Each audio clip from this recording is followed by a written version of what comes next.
verdade, para quem não sabe, este é o quarto livro da série de 7. Os últimos 4 serão sobre o novo céus e a nova terra. E o que nós oficialmente lançamos hoje diz respeito ao Apocalipse 21. Eu vou tratar alguma coisinha bem pequena, bem simples e até despretensiosa, mas alguma coisa com a qual não estamos acostumados a lidar, por causa da influência do pensamento grego na teologia cristã, que deixa de lado as coisas materiais e físicas e de fora do pensamento redentor de Deus. E eu quero trabalhar nesta manhã com 2 versos, na verdade uma expressão só. Quem adquirir o livro vai ver que cada verso de Apocalipse 21 é praticamente um capítulo do livro, e eu trato de expressões e tento expô-las no decorrer do livro. Eu vou trabalhar agora aqui com a glória da Nova Jerusalém. Se você tem Bíblia, você pode depois dar uma olhada nela, mas eu vou dar o texto, você vai verificar. Eu vou colocar aqui nos slides. Glória é uma das coisas mais difíceis de definir. A Bíblia fala sem explicar o que ela significa, muitas vezes, de glória. Na verdade, a glória de Deus permeia todos os seus atributos, todas as suas perfeições. Por exemplo, a justiça de Deus é gloriosa. O amor de Deus é glorioso, a santidade de Deus é gloriosa. Tudo. A glória de Deus tem uma conformação enorme, atinge todas as suas perfeições. Mas só que esse negócio não dá para a gente ver com estes olhos. Deus é glorioso em muitas coisas, mas que a gente não percebe com os sentidos físicos. E eu tenho tentado trabalhar com um aspecto que não é trabalhado na igreja evangélica, com glória de Deus que tem manifestação física. Numa palestra que eu fiz o ano passado na Fiel, na conferência da Fiel, eu trabalhei sobre a iluminação da Nova Jerusalém. E eu mostrei a importância de você entender que Deus, quando quer manifestar a sua glória, Ele manifesta através de luz. Luz é fotos, ou fos. E Ele manifesta a sua luz de tal forma que nós não podemos contemplar com estes olhos, tão fulgurante ela é. Eu ilustrei com a ideia de sol. Você pode sentir o calor do sol, você pode ver a luz do sol, mas você não pode olhar para o sol, senão você queima a sua retina. Imagina na nova terra, eu disse lá na palestra, especialmente na Nova Jerusalém, que é a capital da nova terra, Deus será a nossa luz, e a luz de Deus brilhará sobre nós. Está lá em Apocalipse 21, não estou inventando, vocês podem verificar. E a luz de Deus brilhará sobre eles. Então eu disse, se nós não podemos contemplar uma estrelinha de quinta grandeza, porque o fulgor da sua luz é tão forte que queima a nossa retina, quanto mais você olhar para o Criador do Sol em todo o seu esplendor, Criador de todas as estrelas muito maiores que o Sol. E Deus se manifesta em luz. Essa é uma maneira de Deus se manifestar. No Antigo Testamento há vislumbres dessa glória divina que é chamada, quem sabe, Shekinah. Deus manifestou nesgas, traços dessa glória.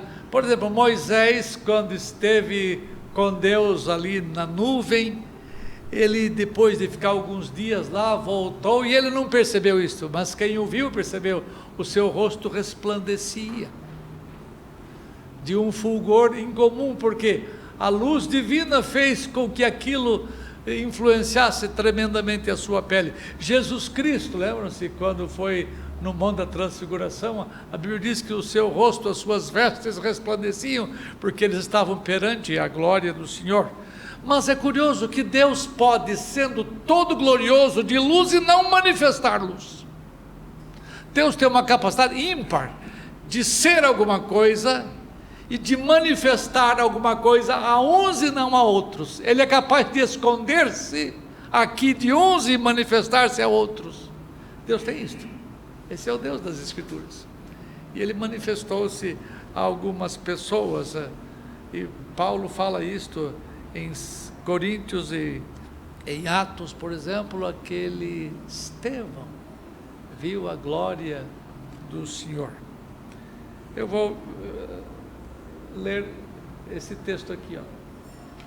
E o anjo me transportou em espírito, e João contando, até uma grande e elevada montanha, e me mostrou a santa cidade, Jerusalém, que é a nova Jerusalém, que descia do céu da parte de Deus, a qual possui ou tem a glória de Deus.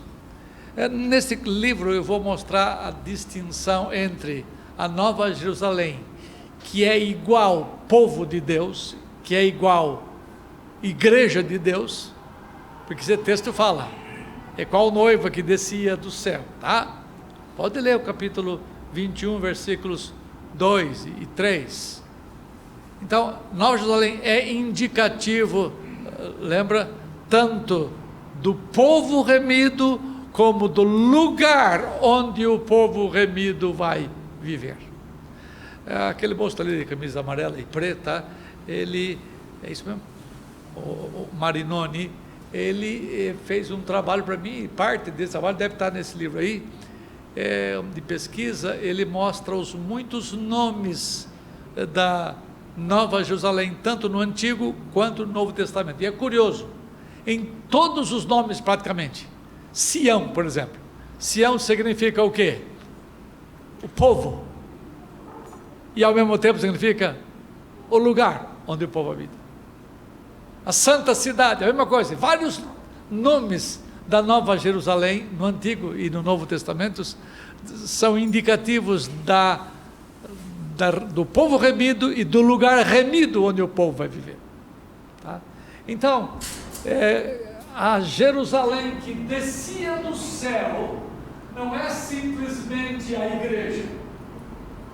A igreja é a Nova Jerusalém. E o texto indica isso. Você já conferiu aí?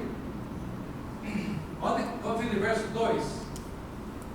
Vem a ler para mim. 2 ou 3. E vi a santa cidade, a Nova Jerusalém, que descia do céu da parte de Deus, adereçada como uma noiva ataviada para o seu noivo. Essa aí é uma referência clara à igreja. Tá? Depois, mais tarde, ele começa a descrever a Nova Jerusalém, e ele passa a mostrar uma outra característica dela, não mais tratando, isso é o que eu vou dizer, não mais tratando da Nova Jerusalém como sendo povo, mas como sendo o lugar onde o povo vive. João não faz essa distinção, agora vou tratar a partir de agora da cidade, acabei de tratar sobre o povo. Não, ele não faz isso. E nós é que temos que entender, porque foi assim desde tempos antigos. E esse nome, Sião, lembra, Marinoni, quais são alguns nomes que você... Casa de Jacó, o Senhor está ali, Sião, que acho que é um dos principais, Jerusalém, Nova Jerusalém. São nomes que ao mesmo tempo representam o povo remido e o lugar remido onde o povo vive. tá?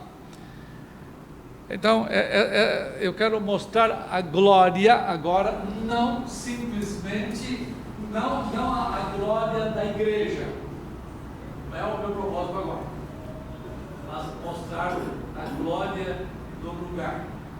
Por que essa minha ênfase?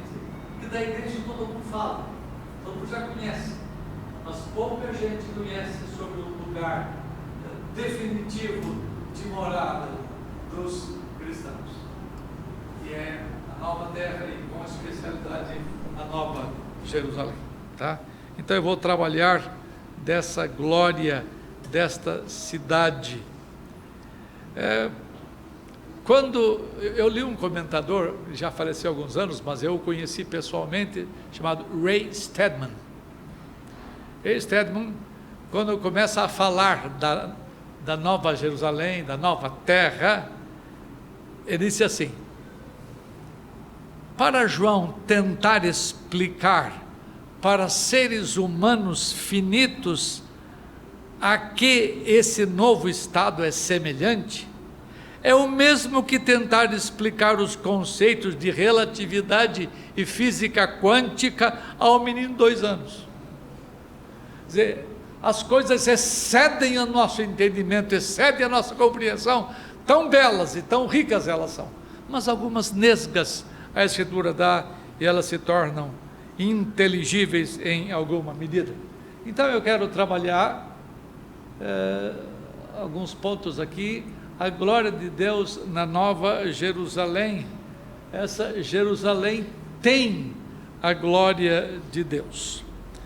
Deus não coloca simplesmente a sua glória nas almas dos remidos ou nos corpos dos remidos, daqueles que Cristo Jesus trouxe das trevas para a luz, mas Deus coloca a glória, a sua beleza, o seu resplendor no habitat deles.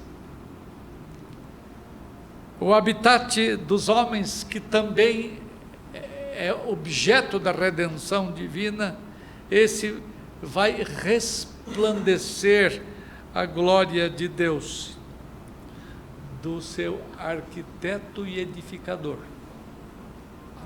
A semelhança da glória de Deus na nova Jerusalém. E agora ele começa a falar o fulgor da cidade, né? O seu fulgor era semelhante a uma pedra preciosíssima, como pedra de jaspe cristalina. João certamente ficou, e eu não seria diferente disto, espantosamente encantado com a visão daquela cidade, porque não havia no seu tempo, nem há presentemente e nem nunca haverá neste presente habitat cidade comparável àquela que João viu. Um compositor brasileiro, não me lembro quem, está em hinos dos inários das igrejas mais históricas, que diz assim: jamais se contou ao mortal, lembra?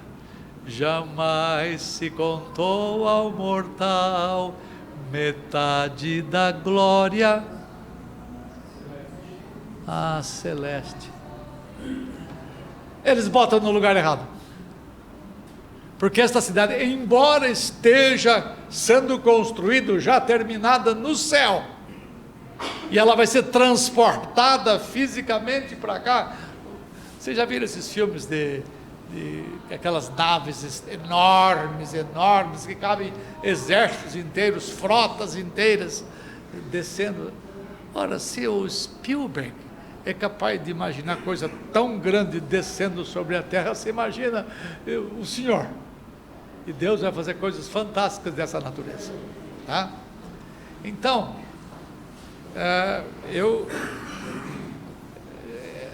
essa terra, essa nova cidade descerá para a terra, e essa cidade terá um brilho extraordinário.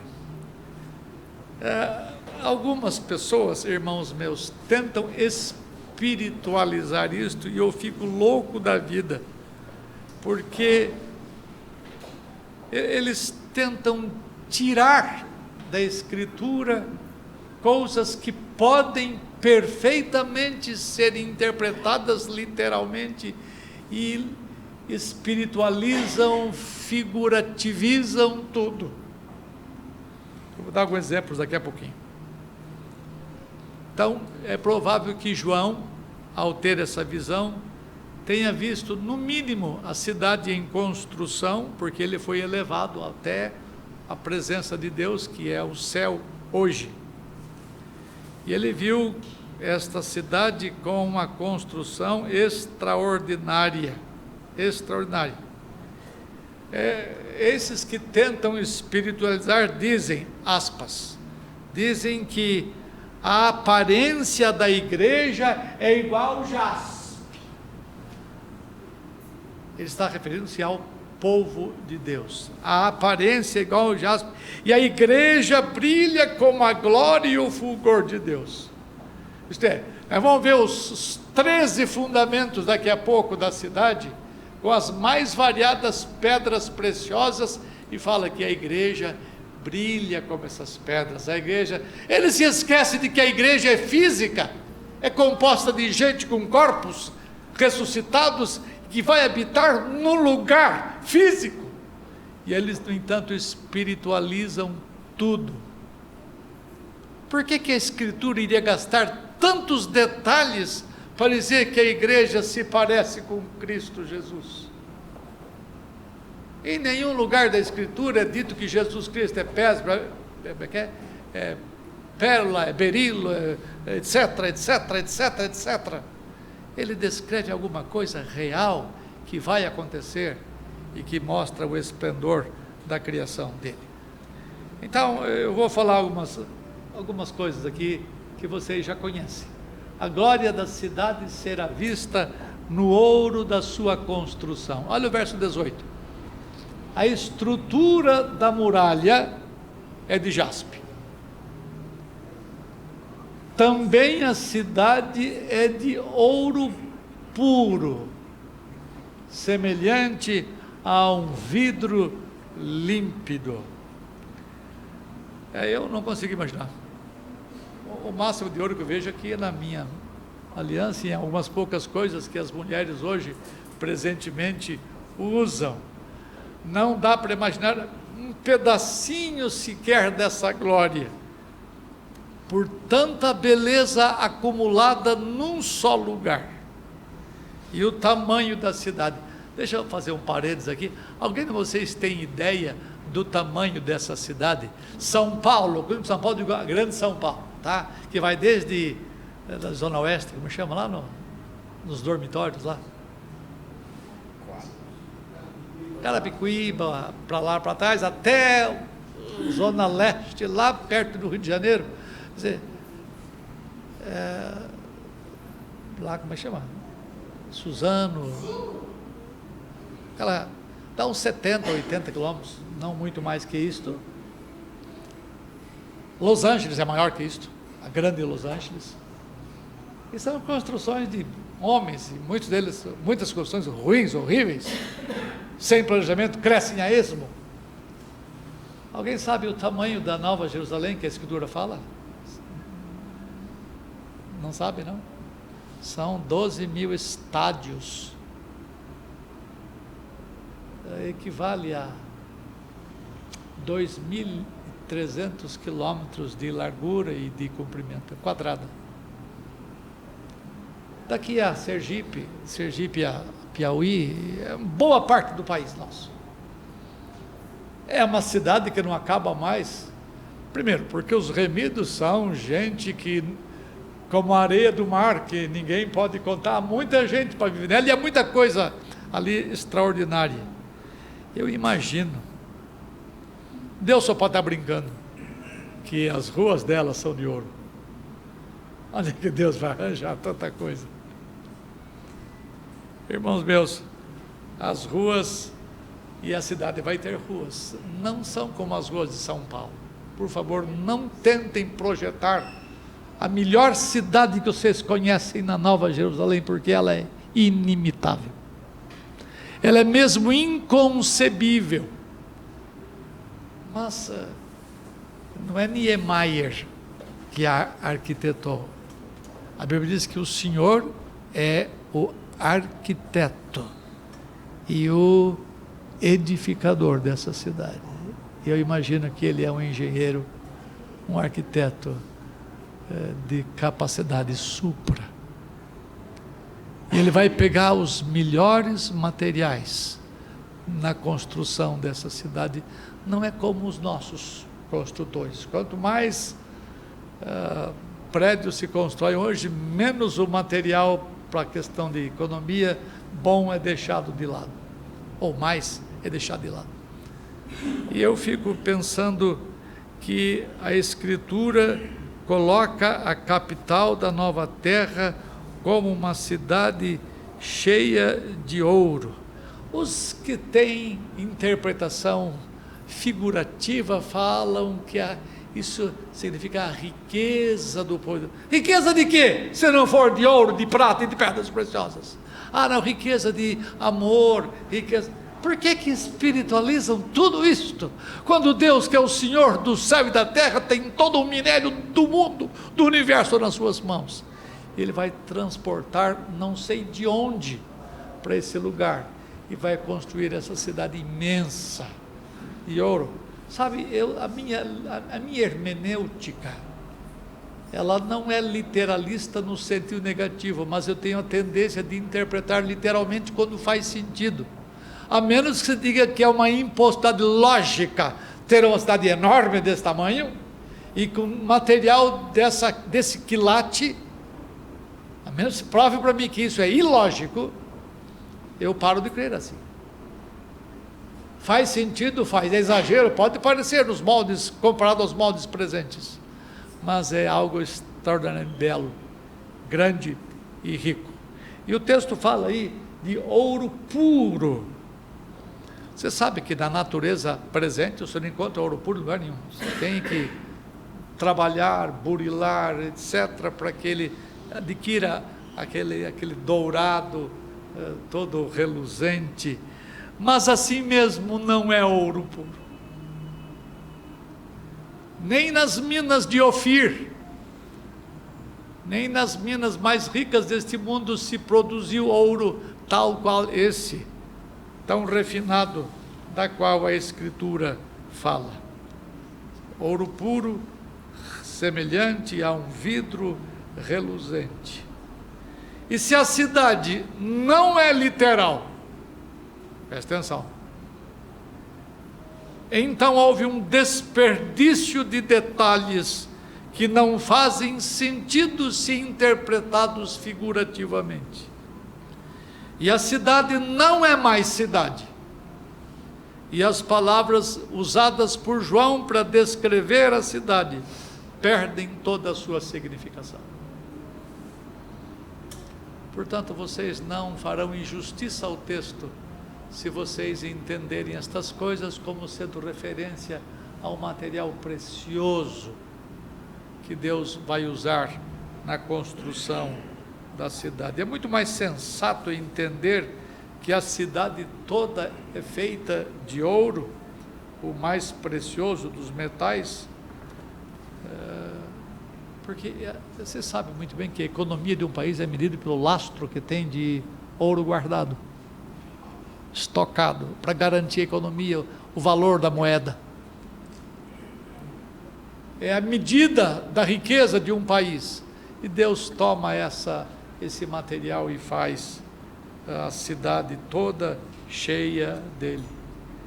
Eu não sei o lugar que Jesus vai arranjar isto, mas lembrem-se, Deus é o Senhor não somente da terra, Ele não criou a terra somente, Ele criou bilhões e bilhões de outros lugares, comburentes ou não, ou seja, que estão queimando ou não, onde há muita coisa rica da qual ele pode se servir. E ele não precisa de caminhão para transportar. Tá? Ele pode teletransportar tudo da maneira como só Ele pode fazer. Eu não dou conta de fazer. Ele fez isso lá no passado com os seus discípulos. Ele pegava aqui, num abrir e fechar de olhos, estava do outro lado. Ele vai transportar a Nova Jerusalém, seja a igreja, seja a cidade, tudo de lá para cá. Ele pode arrancar ouro de onde ele quiser, mas é ouro puro, e eu não tenho que contestar, e eu não tenho por que espiritualizar, figurativizar, não tenho por quê, porque eu vou pisar lá, eu vou andar lá, você vai transitar por lá, e as ruas vão estar apinhadas de remidos espantados todo dia pela beleza da cidade. Vocês que choram para o marido comprar um colarzinho, um anelzinho de ouro que está tão caro, vocês vão pisar em ouro. Por que não? Meu é a prata, meu é o ouro, diz o Senhor. Ele tem tudo nas mãos, Ele pode fazer tudo isto. Por que dizer que ouro significa só se você tiver icterícia brilhante, né? Icterícia brilhante, tem, Cláudia, é isso? Tem icterícia brilhante? A Bíblia, se nós formos espirituais, diz assim, nós seremos como ouro. Não tem, nós vamos transitar sobre ouro, e é o único que tem capacidade de, na sua criação, produzir ou retirar da sua criação um ouro que provavelmente já exista. Lembrem-se de que hoje o ouro é pesado em gramas, e o valor caríssimo é gramas. Lá vai ser pesado em toneladas, não é? Tanta abundância vai haver. E a glória dourada da Nova Jerusalém, expressa por suas ruas de ouro, revela uma presença e a obra e o poder do Altíssimo. Senhores, o Deus da Escritura é muito mais poderoso do que vocês imaginam, de fazer coisas muito mais espantosas do que vocês imaginam. Ele é poderoso para fazer do nada tudo, e é poderoso fazer do que Ele já tem, de coisas esplendorosamente belas. As cidades humanas não possuem nunca a glória que a cidade do céu produzirá por causa do arquiteto dela.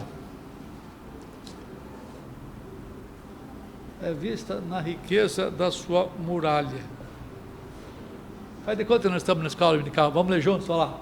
Os fundamentos da muralha das cidades são adornados de toda espécie de pedras preciosas. Olha, são 13, vamos lá, 12. O primeiro fundamento é de jaspe, o segundo de safira, o terceiro de calcedônia, o quarto de esmeralda, o quinto de sardônio, o sexto de sárdio, o sétimo de crisólito, o oitavo de berilo, o nono de topázio, o 10º de crisópraso, o 10º de jacinto e o 10º de ametista.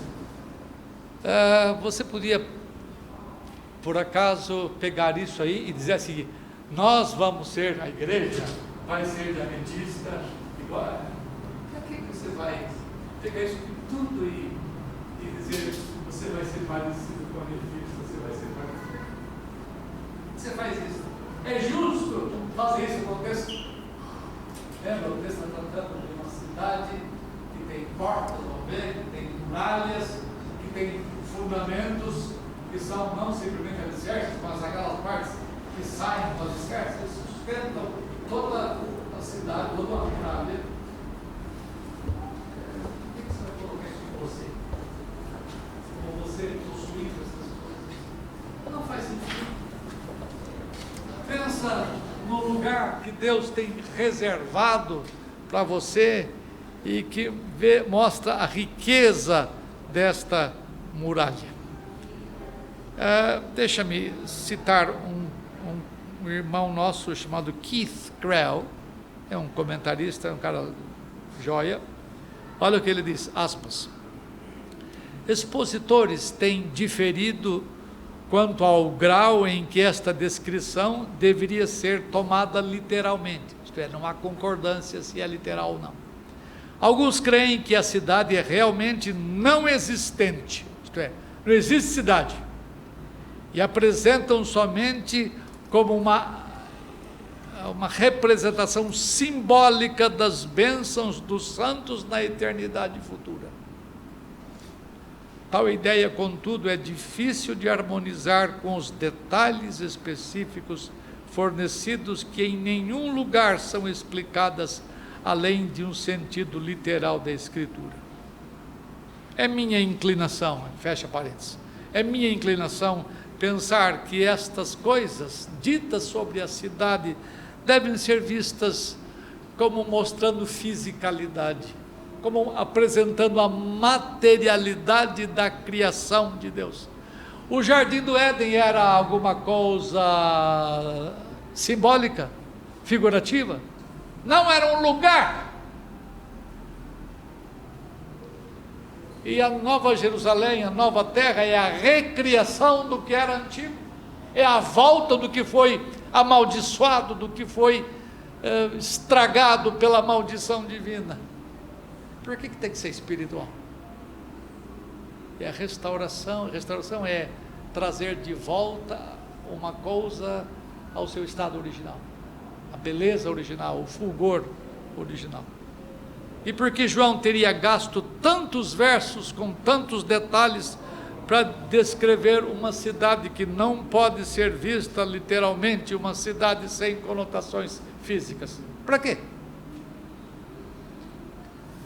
Pessoalmente, eu prefiro, repito, a interpretação literal por causa dos detalhes, porque eu vou ser, eu sou, vou morrer, isto é, vou me separar de mim mesmo, na ressurreição eu vou ser unido a mim mesmo, e eu continuo a ser um ser físico, necessidade de comer, de beber, com limitações, nunca vou ser ilimitado, mas eu vou ser limpo e puro, limpo por dentro e por fora, refletindo a beleza de Cristo Jesus em mim, tanto na minha alma, quanto no meu corpo, referindo a beleza da humanidade de Jesus.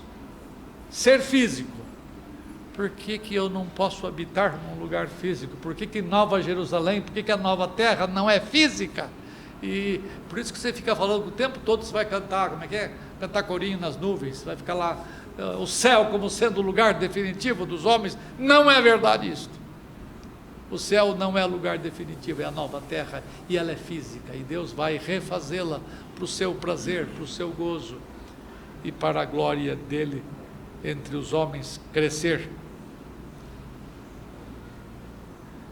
Eu não vou nem falar nessas coisas. Veja, a glória da cidade é vista na estrutura da sua muralha. Já mencionei isso, a estrutura da muralha é de jaspe. Só para vocês terem uma ideia, essa muralha, ela tem cerca de 64 metros de espessura. Parece que é esta medida lá, não sei quantos côvados. Ela tem uma altura que a Bíblia não fala, mas deve ser enorme. O comprimento dela só perde para a muralha da China. Lembra? A China é uma muralha de um país, não é de uma região. A muralha da China, ela é enorme, mas ela é bem mais estreita, bem mais baixa, e nenhuma estrutura deste mundo possui a grandeza dessa muralha que cerca a Nova Jerusalém. E nenhuma construção neste mundo, por mais ostentosa que seja, poderá ter a glória dessa superestrutura construída pelo Senhor da glória. A glória da cidade é vista nos fundamentos da sua muralha. Eu vou ler novamente o texto, está escrito novamente o texto, mas os fundamentos da muralha da cidade estão adornados de toda espécie de pedras preciosas. Está aí o texto, eu não vou comentar porque é longo, eu não tenho tempo para isso, algumas coisas vocês vão ver no livro, quem quiser adquiri-lo. Os fundamentos indicam a ideia de permanência da cidade, uma cidade que nunca mais vai ser destruída. Lembra bem, João tem em mente uma cidade nos moldes antigos, e é assim que vai ser. cercada de muros, portanto os muros têm fundamentos. Enquanto as portas e as muralhas apontam para a ideia de proteção, os fundamentos apontam mais para a ideia de permanência. Segurança, sem comentário. Não é segurança porque vai ter ladrão lá? Não. É para você ter sempre lembrado que aquilo nunca vai ser tomado de assalto, aquilo nunca vai ser invadido. É um sinal da proteção divina, e esses fundamentos apontam para a glória da sua construção. A palavra adornados que aparece no texto é o verbo cosmeo, de onde vem a palavra que você conhece, Érica, como é que é? Cosmético, enfeitado, adornado, embelezado de pedras preciosas. Pregadores, volto à carga novamente, tentam espiritualizar esses fundamentos, dizendo que todos os cristãos refletem tudo que é dito das pedras deve ser dito dos cristãos, e que eles vêm refletir a beleza de Cristo. O texto não está tratando dos crentes, o texto está tratando da cidade. Eu queria que vocês tivessem olhos para entender estas coisas na hermenêutica de vocês. Depois tem detalhes sobre estas coisas, eu não queria me entrar em detalhes, porque não é o meu propósito agora, porque essa palestra é curta. A riqueza, a glória da cidade é vista na riqueza de suas portas. Aqui tem coisa curiosa aqui, que eu nunca tinha visto e vi a hora que comecei a estudar. Diz o texto assim: as 12 portas são 12 pérolas, pérolas é margarita, margaritai, e cada uma dessas portas de uma só pérola. Se fosse mexicano dizendo isso, eu ia falar que era um lugar de beber muito. As margaritas famosas. As portas são o acesso para a cidade. Lembra que a Escritura fala que são 12 portas, 3 de cada lado. Portas imensas, não é portinha como essa que está ali, é coisa meio inimaginável. Lembra bem, você tem que ver a porta diante do tamanho da muralha. Tá? Então os remidos terão acesso, e essas portas não se fecham de noite e de dia, ela é aberta constantemente. Agora, cada momento que esses, eu imagino os cristãos, as mulheres de modo especial, os homens também, mas as mulheres, fiquei imaginando as mulheres olhando essas portas, esses adornos, esses enfeites, e todas elas admirando o poder glorioso de Deus de trazer à realidade estas coisas. E enquanto eu falo estas coisas, o meu coração se aquece diante de tanta beleza. Eu jamais pude imaginar que o lugar de morada dos remidos é dessa jaez, é desta qualidade. Perceba uma coisa curiosa, o texto não fala que a porta é feita de pérolas. O que o texto diz?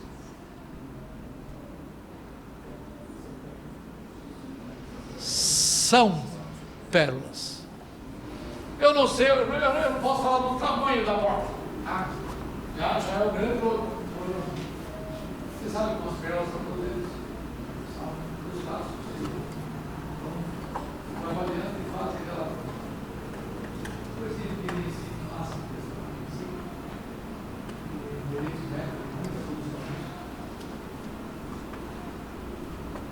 imagine a porta sendo uma pérola. Onde é que ela vai rajar um troço desse? É só o poder. Eu não posso pensar em outra coisa. Você vai ter que olhar naquele baita portal do Deus. Não dá nem para imaginar.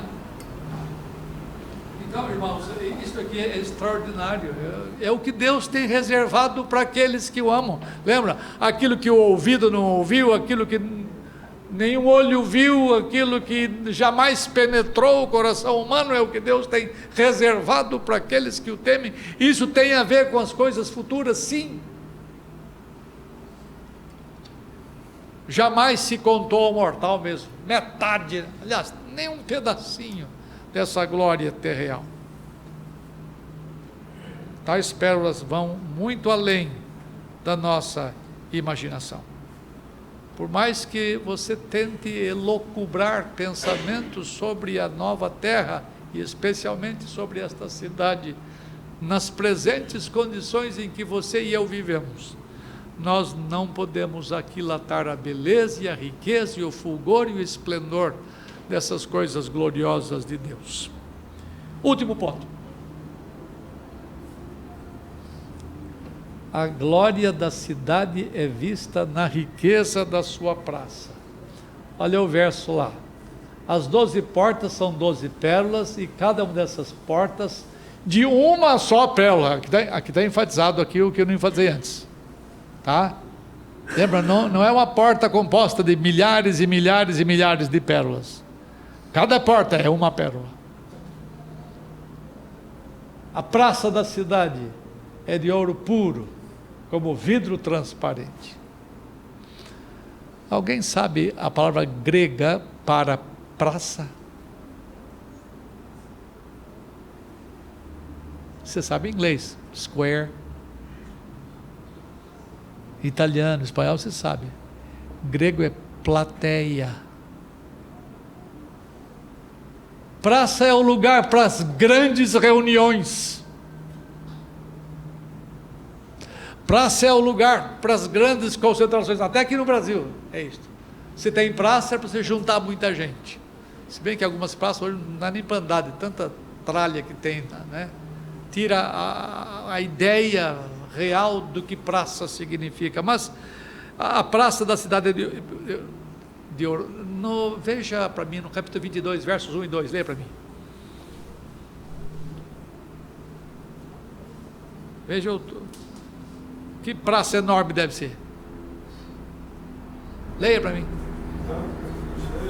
Acho que 1 e 2.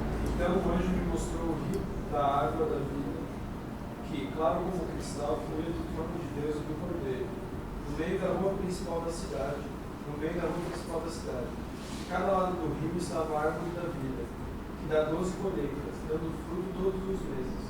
As folhas da árvore servem para a cura das nações. Não fala em praça aí, não?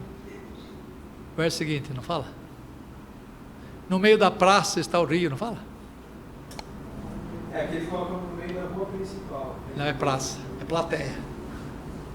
No meio da sua praça, de ambos os lados do rio, estava a árvore da vida, que produz 12 frutos, seu fruto de mês em mês, e as folhas da árvore. Eu não sou capaz de imaginar o tamanho dessa praça. Mas tem o trono de Deus no centro dessa praça.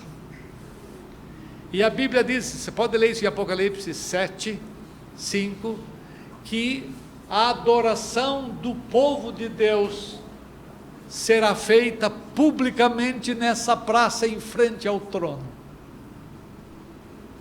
E imagine o número de pessoas que pode caber numa praça como essa. Imagine a população de parte da cidade, ao menos, adorando a Deus.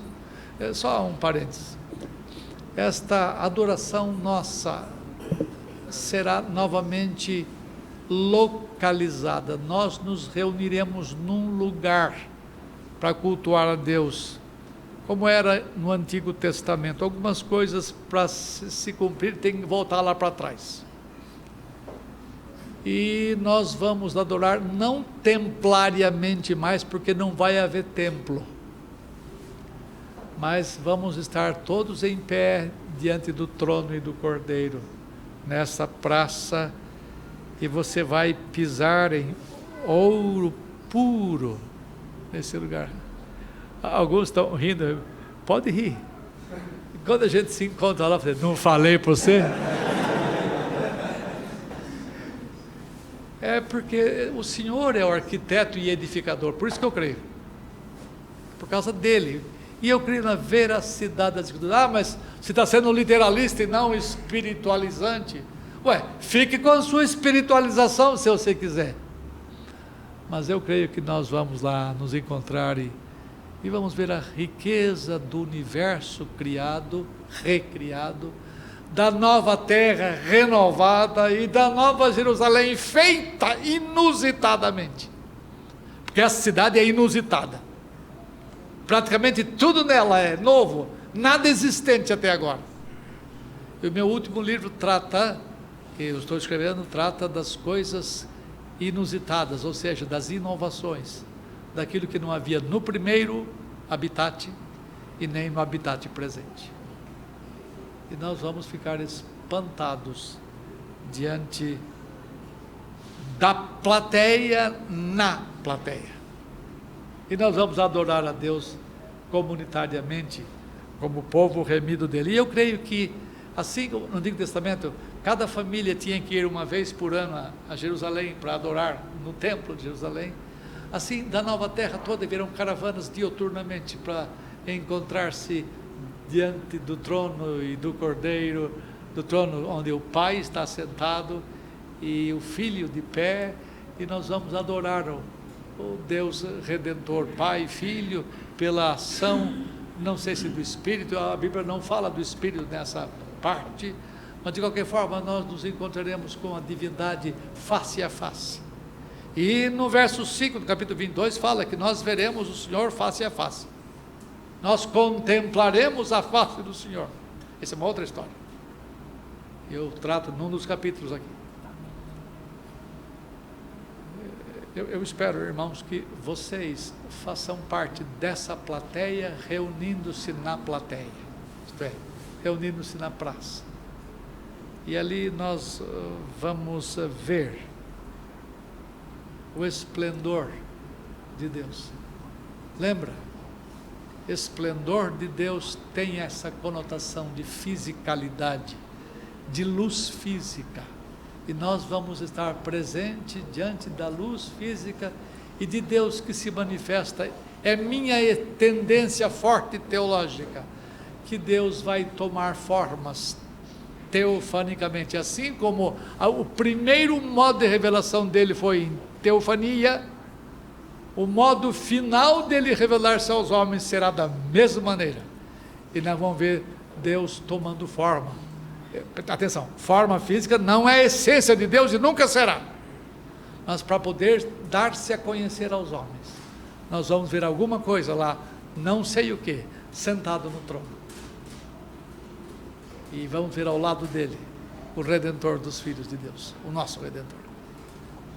Tudo da plateia. Como é que vai ser a sua hermenêutica? Você vai continuar a crer no céu como o destino final nosso? Você, mesmo que creia na nova terra, vai continuar a espiritualizar todas as coisas dela? Eu espero que você seja honesto com a Escritura, tenha uma hermenêutica sadia, a fim de que nós venhamos a ter, em medida extrema lá, o que começamos a ter de impressão, de encanto aqui e agora. Certamente será muito mais lindo do que eu disse, e eu não consigo entender. Eu estou tentando, como em 2 anos, entender a física quântica aqui. Eu não consigo entender tudo isto, porque a minha mente não consegue imaginar, mas eu sei que Deus costuma falar a verdade, porque Ele é a verdade. Senhor, nós te agradecemos esta hora de uma exposição bem rápida daquilo que Tu vais fazer, e esta é a minha crença, e livra-me, Senhor, de crer o que não corresponde com a verdade. Dá-me, Senhor, à medida que eu vivo e vou envelhecendo, dá-me capacidade de enxergar as coisas corretamente e de ensinar sem que eu seja desleal ao espírito do texto. Abençoa estes meus irmãos, nós oramos em nome de Jesus. Amém. Vamos agora para algum momento de perguntas, e o Dr. Heber ficará, então, à vontade para responder. pergunta ao professor era o seguinte: por que nesse texto, duas curiosidades, uma o senhor me parece que já começou aqui, era em relação por que essa cidade precisa de muralhas. E a segunda é porque nesse mesmo texto, quando se fala da nova terra, da cidade santa, o mar deixa de existir. A primeira pergunta, por que muralhas? Na nova terra não entra impuro, nem sodomita, nem isto, nem aquilo, nem ladrões, roubadores, etc. Está lá no capítulo 21:8. Leia para mim 21:8 aí, rapidinho. Nela jamais entrará algo impuro, nem ninguém que pratique o que é vergonhoso ou enganoso, mas unicamente aqueles cujos nomes estão escritos no livro da vida. Ok. Então, não tem bandido, tá? Então, por que proteção? Não tem exército inimigo, não tem nada. Lembra, você tem que entender que os moldes de uma cidade na mente daquela época era uma cidade murada, que não se concebia cidades organizadas sem muralha. Isso significa que a ideia de perenidade, a ideia de segurança, a ideia de... Não é que alguém vai tentar tomar, mas aquela cidade, dessa forma, ela mostra aquilo que os homens sempre quiseram aqui e nunca tiveram. Ela aponta por uma realidade que sempre foi sonhada aqui e nunca foi realizada, tá? Outra coisa, ela é uma cidade, parece-me a mim, hermeticamente fechada. Ela não é uma cidade com muralha simplesmente, mas ela é provavelmente cúbica ou trapezoidal, como alguns querem, mas ela é fechada. A ideia é de que a luz de Deus, a luz fulgurante de Deus vai estar presente dentro dessa cidade somente. Nas demais partes da Nova Terra, para distinguir que Nova Terra também é remida, mas não vai ter o mesmo esplendor e o mesmo fulgor da Nova Jerusalém. Porque na Nova Jerusalém está o povo de Deus e é o lugar onde o povo de Deus habita. Mas haverá gente, e eu acho que eu estou no meio dessa turma, que vai viver fora dos muros, vai contemplar a beleza e o fulgor e o tamanho dessa cidade, vendo de fora.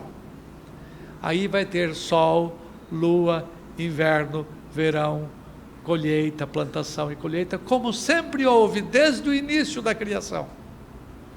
Mas todo mundo vai vir de tempos em tempos adentrar aquelas portas e participar da adoração comunitária. Então, para distinguir de outras partes da Nova Terra. Mas eu não tenho resposta total. Por que tem muro? Você não tem ladrão, você não tem nada. Mas é a realização dos sonhos dos que constroem as cidades para serem protegidas, para serem definitivas, intocadas, etc. É a realização dos sonhos. A outra parte do mar. Vocês que gostam de praia estão lascados, não vai ter. Eu não sei. O mar hoje cobre 3/4 partes da terra. Eu trabalho nesse livro, tá? Se vocês derem uma lida e depois quiserem conversar comigo sobre algumas ideias, eu posso trabalhar com elas mais detidamente.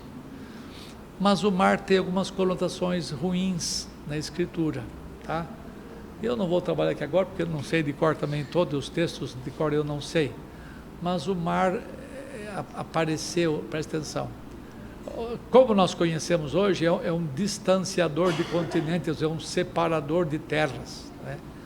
Antes, na criação original, os mares existiam, na verdade, ao redor de uma grande porção seca de terra.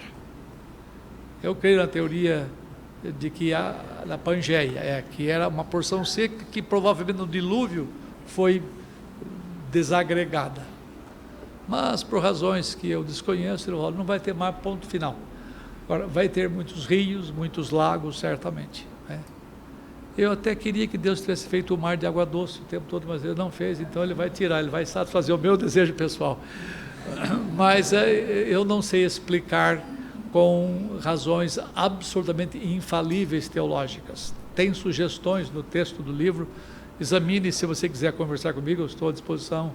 É só você ligar para o meu trabalho e nós conversaremos sobre isso.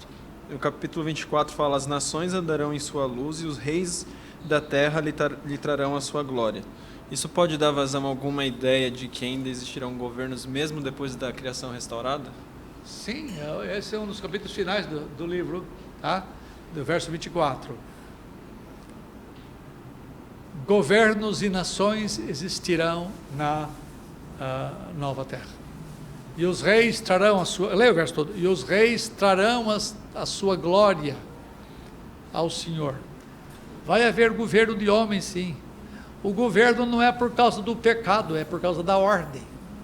Tudo que é grande, começa a ter uma proporção grande, tem que ter governos. É parte da nossa necessidade, por causa da nossa finitude, Alexandre.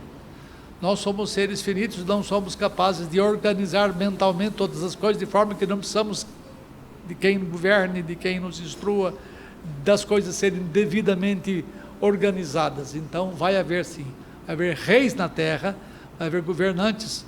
Eu não sei como é que você vai... uma coisa eu tenho certeza que não vai ter: o dilema entre Dilma e... porque todas as pessoas serão sem corrupção, serão governos limpos, absolutamente limpos, composto de homens e mulheres redimidos completamente. Então vai ter governo sim, porque a terra será dividida em reinos. Haverá um governo central na Nova Jerusalém, eu trato disso, e governos de outras regiões, e eles trarão os frutos, trarão as glórias desse lugar e as deporão perante o trono.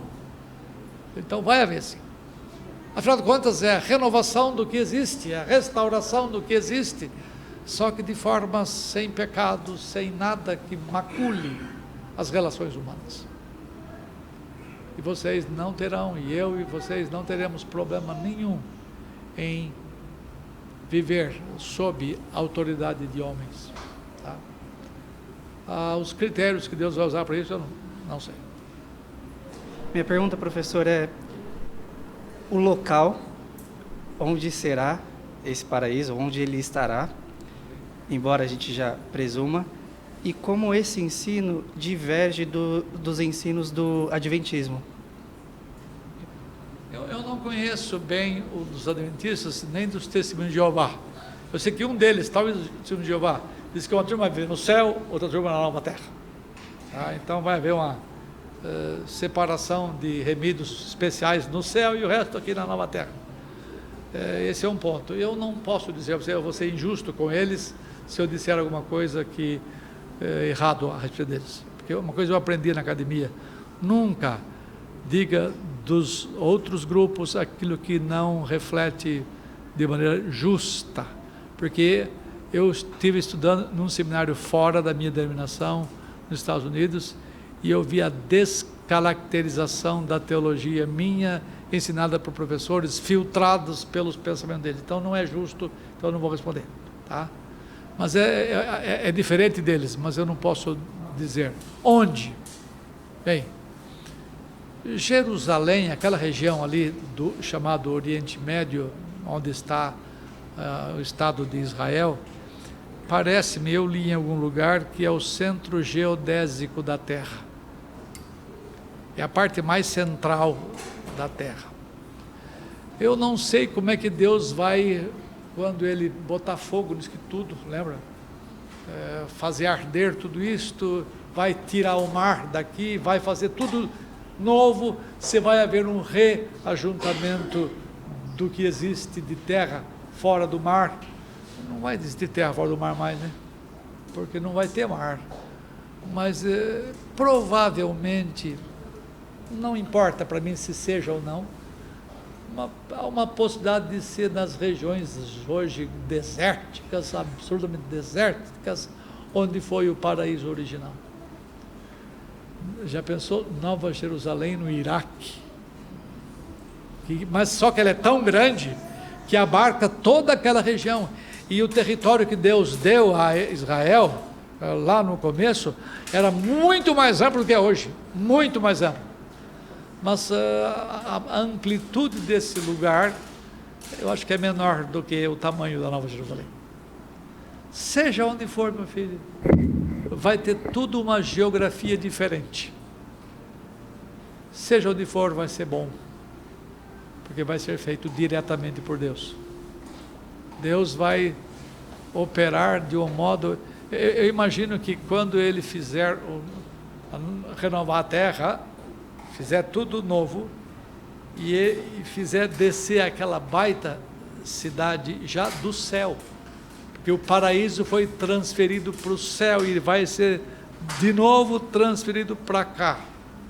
Já vai ter uma base toda pré-feita, onde ela vai se encaixar direitinho. Não dá para imaginar. Mas vai ser numa parte que hoje existe, mas que será queimada, que será destruída. E lembra, a região que era o paraíso, o jardim de Deus, e todas as belezas fora do jardim que existiam, tudo isso foi tornado deserto puro. E Deus disse que aquela região nunca mais seria habitada pelos homens, que é a Babilônia. Nunca mais. Porque a Babilônia foi construída no lugar onde era a Nova Jerusalém. O Saddam tentou começar uma nova cidade lá. Deus deu um fim nele. Você sabe que ele tem desenhos, existem desenhos da reconstrução de Babilônia. Mas Deus disse na Escritura que nunca mais seria habitada.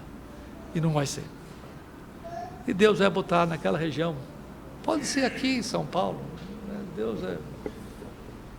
Mas não vai existir nenhuma cidade sobrando. Nós vamos perder a história nesse sentido. As obras todas dos homens serão atingidas, diz um verso aí do Apocalipse.